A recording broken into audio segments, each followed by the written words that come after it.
O desmatamento na Amazônia teve o pior mês de abril em 10 anos. O índice de desmatamento, níveis de calor a destruição da floresta amazônica, a maior floresta tropical do mundo. Infelizmente, a destruição pode aumentar ainda mais. É difícil olhar para esse cenário e ter fé de que vamos conseguir reverter a situação. Aquecimento global, destruição das florestas e a vida humana ameaçada. Parece que em algum momento nos esquecemos do quanto precisamos da natureza para sobreviver. Enquanto o Brasil se torna uma paré internacional pela forma como cuida do meio ambiente, nos esquecemos da nossa própria história. Nós já lidamos com isso antes. Precisamos voltar no tempo. A cidade do Rio de Janeiro guarda um dos maiores exemplos de recuperação ambiental do mundo, a Floresta da Tijuca. Durante o século XIX, grande parte da área verde que toma conta da cidade foi devastada e precisou ser reflorestada. A história da recuperação da Floresta da Tijuca já nos ensinou um pouco sobre os impactos causados pela destruição da natureza, e precisamos lembrar disso para não repetir os erros do passado.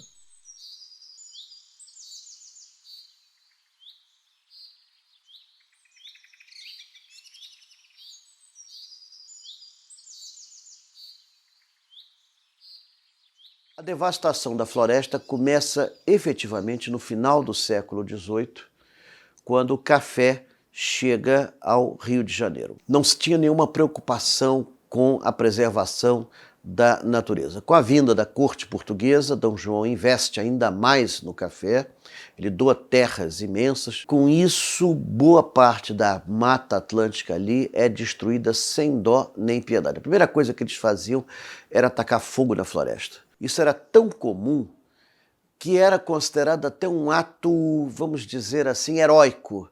Era o homem domesticando a paisagem. Então, grande parte da vegetação nativa original foi suprimida para dar lugar às grandes propriedades de café, né? Inclusive, as duas maiores propriedades de cafeicultoras no início do 19 eram aqui do Brasil eram aqui no Maciço da Tijuca. A cultura do café ela era conduzida de uma maneira não sustentável, segundo os parâmetros de hoje. Toda monocultura, não só o café, ela exige muito do sítio, exige muito do solo em termos de nutrientes e água. Ah, o café acabou, o café esgotou a Floresta da Tijuca. Qualquer coisa teria esgotado a Floresta da Tijuca. Só que, quando você mexe com o meio ambiente, né, é feito uma corrente. Às vezes tu quebra um elo aqui e estoura outro elo lá no final da corrente. Tá?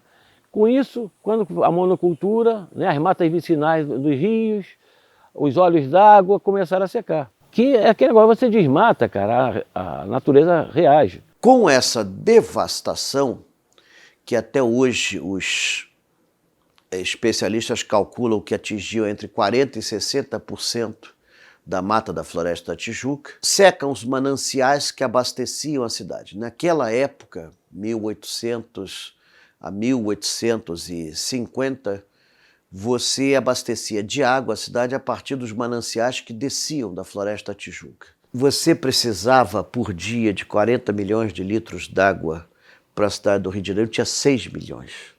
Isso em 1840. Em 1850, o imperador Dom Pedro II proíbe a derrubada de matas na Tijuca. Dom Pedro II manda desapropriar as fazendas ali existentes. E, finalmente, a 13 de dezembro de 1861, você tem oficialmente a criação da Floresta da Tijuca e das Paineiras, e 5 dias depois é nomeado para replantar a floresta, o Major Manuel Gomes Archer. O Major Archer, ele tinha uma fazenda em Guaratiba, Fazenda Independência, onde ele tirou muitas das mudas.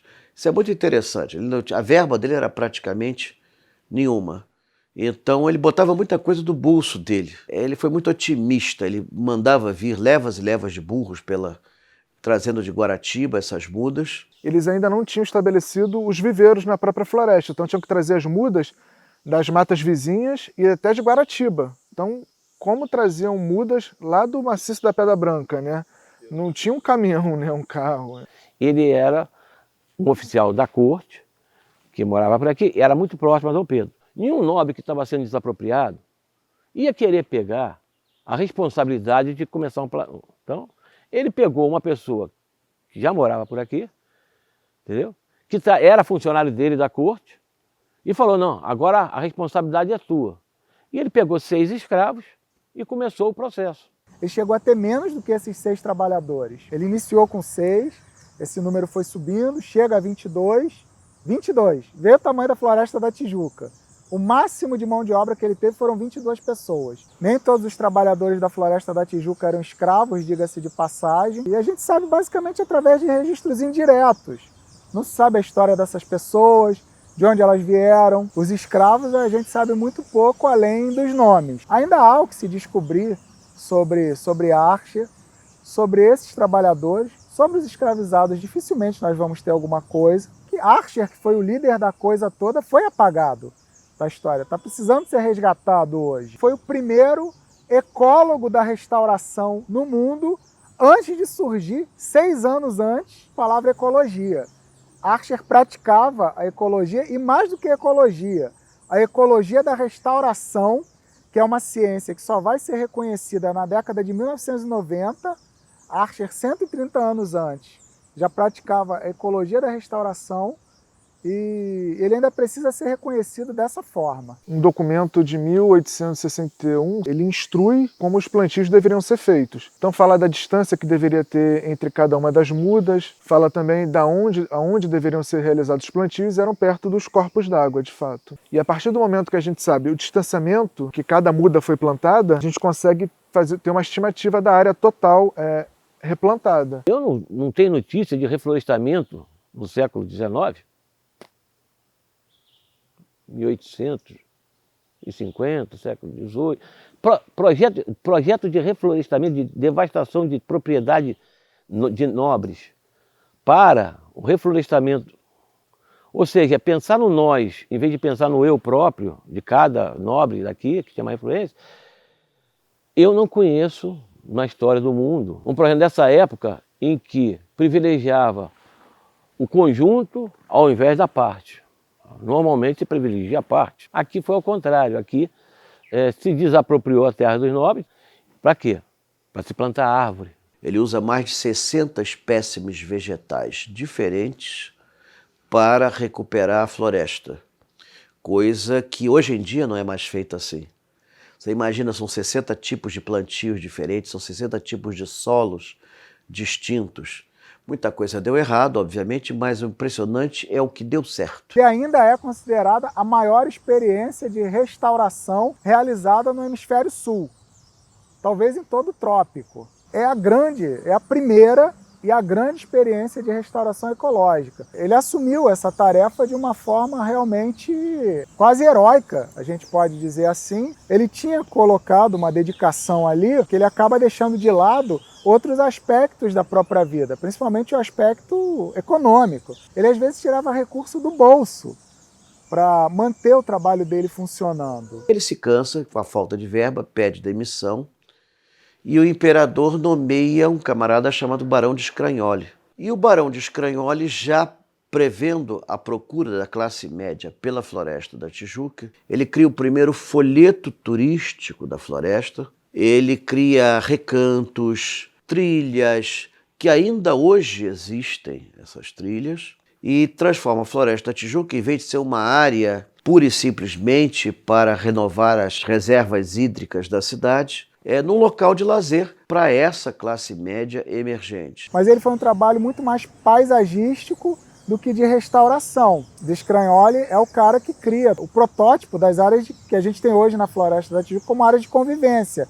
Aquelas áreas mais embelezadas, áreas com jardins, essas áreas são da lavra de Scragnoli. Pode-se dizer que, pelo fato do Archer, do Major Archer, ter sido o primeiro administrador, ele enfrentou maiores dificuldades, porque ele teve que iniciar as atividades, estabelecer o processo, experimentar, E aí, claro, fala-se muito que o Barão de Scragnoli, ele também atuou no sentido de embelezar a floresta. Então ele teria construído pontes, monumentos, chafarizes, mas ele também deu continuidade ao plantio de árvores, né? Cuidou das árvores que já haviam sido plantadas décadas passadas e continuou o plantio de mudas e arvoretas. Eu concordo que o Acha foi a figura mais importante do reflorestamento, mas não devemos esquecer o Barão de Scragnoli. Ele foi talvez tão importante quanto o Acha porque ele encontrou uma função para a floresta, além de ser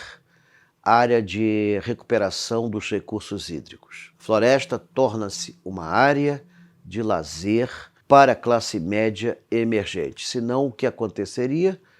Poderia haver um desflorestamento.